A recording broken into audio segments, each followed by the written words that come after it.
All right, so out at the lease today. It's January 31st, last day of January for 2019. And it has finally gotten cold here in Kentucky. It's 20 degrees right now.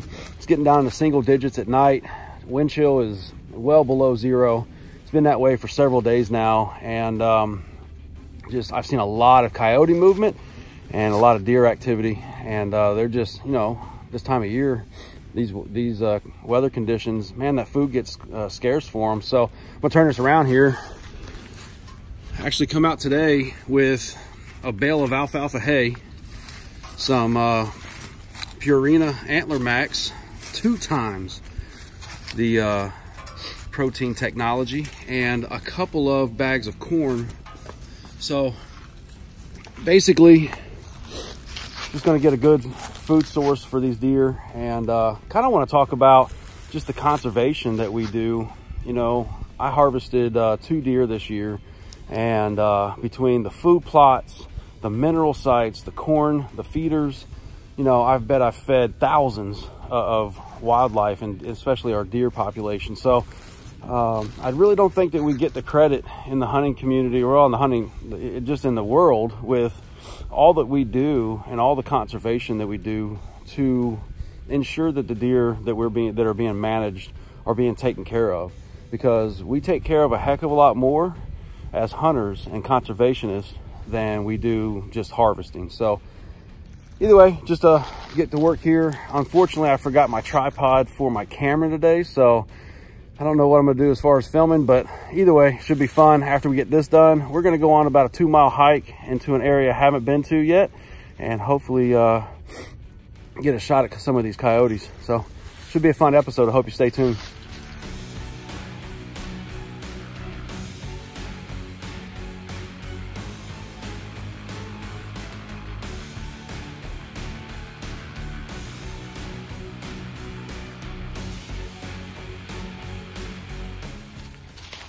All right, so over here at the mineral site, kept trophy rocking here all year, and you can see, even with this frozen ground, they're getting in there and digging that up and pulling those minerals up out of the ground from these rocks. So got a new rock, we'll get it placed down in here, then I'll get back over there and show you what we got going on at the feed site.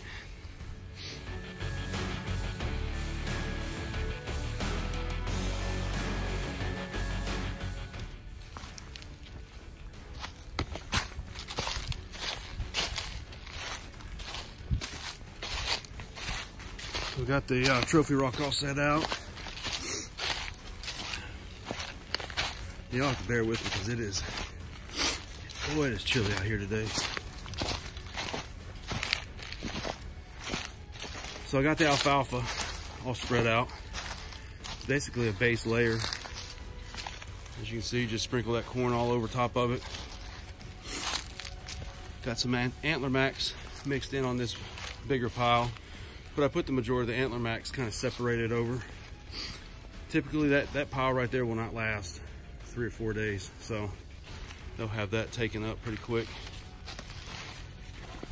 So anyway, just doing our part, keep the deer healthy through you know, this inclement weather where they're struggling to find good food. So we just provide it to them, and that also helps that antler development going into, you know, spring next year. So I'm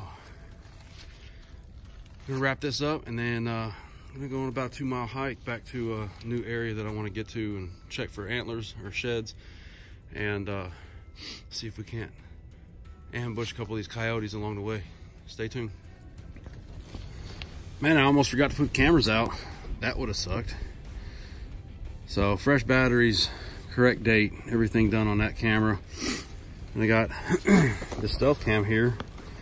But while I was at the Hunting and Fishing Expo in Louisville several weeks ago, I picked up a couple of these ultimate camera mounts, and man, these things are awesome. There's their information if you're interested. But I love, because I've had plenty of these screw-in mounts before, but the squirrels get on them, and next thing you know, they're facing at the ground. So what this does, and I'll show you a minute when I get it on the tree, and again, I apologize, I don't have my mount, so it's hard to film. But you tighten these down, put a little pressure on them, and I mean, you can hang from this thing, and I mean, it is not moving. But simply to release the pressure, you just click it backwards, and you can release your nut again.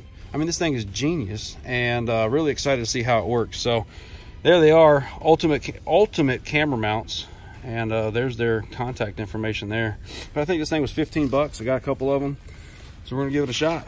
Stay tuned.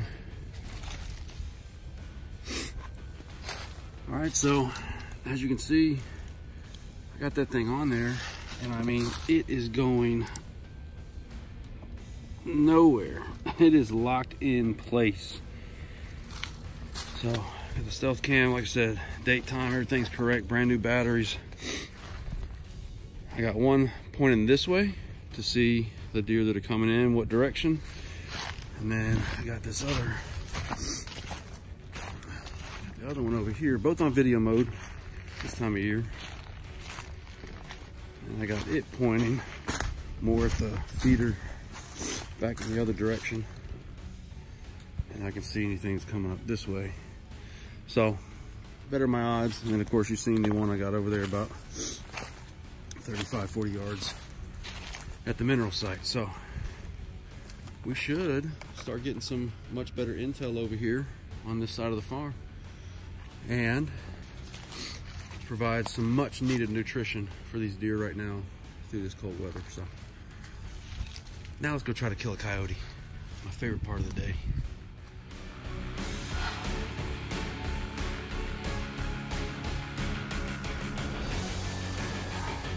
So last night I had 9 bucks, 16 total deer, 9 bucks in the field, and got the old binos out. And nice 10 point, nice, I mean, it might have been 11 point. I think I know what deer it is. And then, sorry about the camera work here. A couple 8 points, some smaller bucks, and then there were 4 bucks that all had already lost their antlers. And one looked like it was really fried. I mean, you could tell he was still bleeding from it. So just get down in here, and I mean, at the end of the day, shed hunting's just as hard as hunting. I mean, it's like trying to find a needle in a haystack. So you just do the things that, you know, you get out here, you learn, stay on heavy beaten paths, find bedding areas, especially buck bedding areas, transition points, transition lines, field edges. At the end of the day, you get lucky and you're gonna find one. So you just gotta put in the time, just like hunting. So that's what we're gonna do. I'm on a heavy trail here. We're gonna follow this back to an area that I haven't been, so stay tuned. I found another one of these heavily used bedding areas, and basically what you got here is a bunch of briars, thick stuff, and it all converges out there to that point, which it's hard to see now. I'll show you in a second. But again, overlooking that entire bottom, and I'm already seeing sign. That's an older rub. That's not. Several fresh rubs. Not fresh, but this year.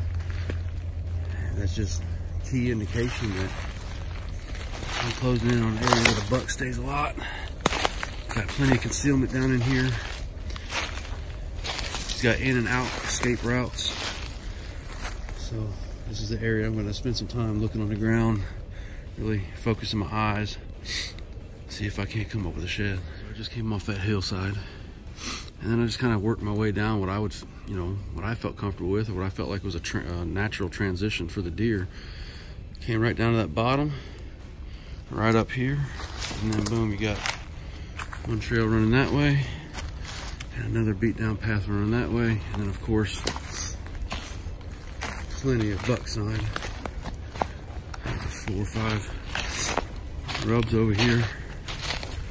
This one's pretty fresh.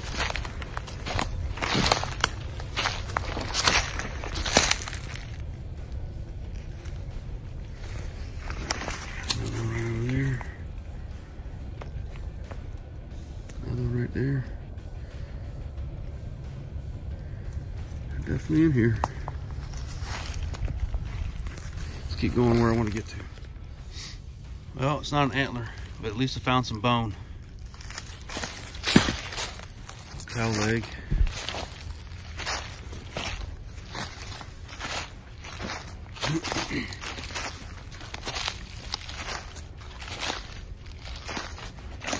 There's some more.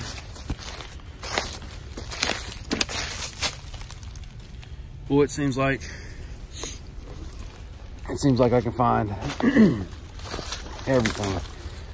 I mean, I can find fresh deer crap, old deer crap, fresh sign, rubs, scrapes, bones.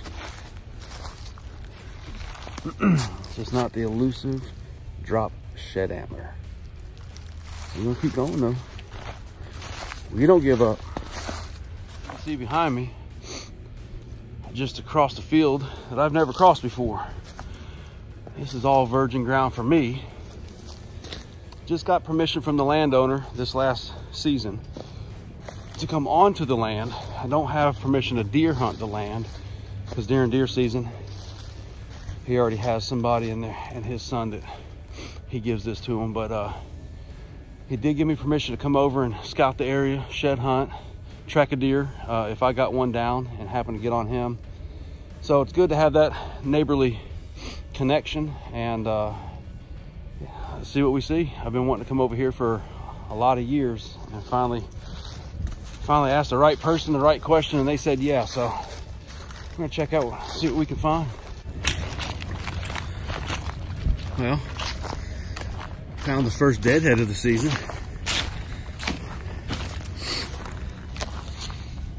Just not quite the species that we're looking for. So we gotta keep going.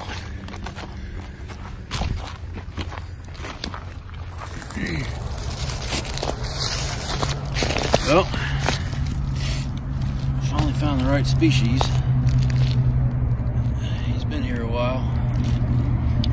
Looks like a little small buck. He'd already broken off. This is where his final resting place was. As you can see, his vertebrae, other bones. And this little area, not far from where I was about a week or so ago when I made a video. Some really good sign in here. And then that tree right there. Let's walk over there. If you've been watching my series, it's not tore up real bad, but that's definitely a mature buck. I mean, real heavy tree, and it starts, that rub starts a good 2.5 to 3 foot up. It works that middle, and then if you look around, there's several more trees in here that are really scraped up or rubbed up. So good little spot. I seen that coyote, and she was crossing that hillside right there.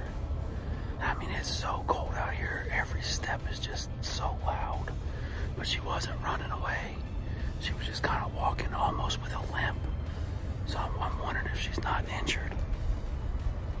I think it's the same one I seen last time I was down here. I'm gonna see. The only problem, I'll turn around and show you. The only problem is, I got this big ditch that I've got to get across to keep tracking her. But I don't know if she just laid down. But either way, it'd have been nice because I got this good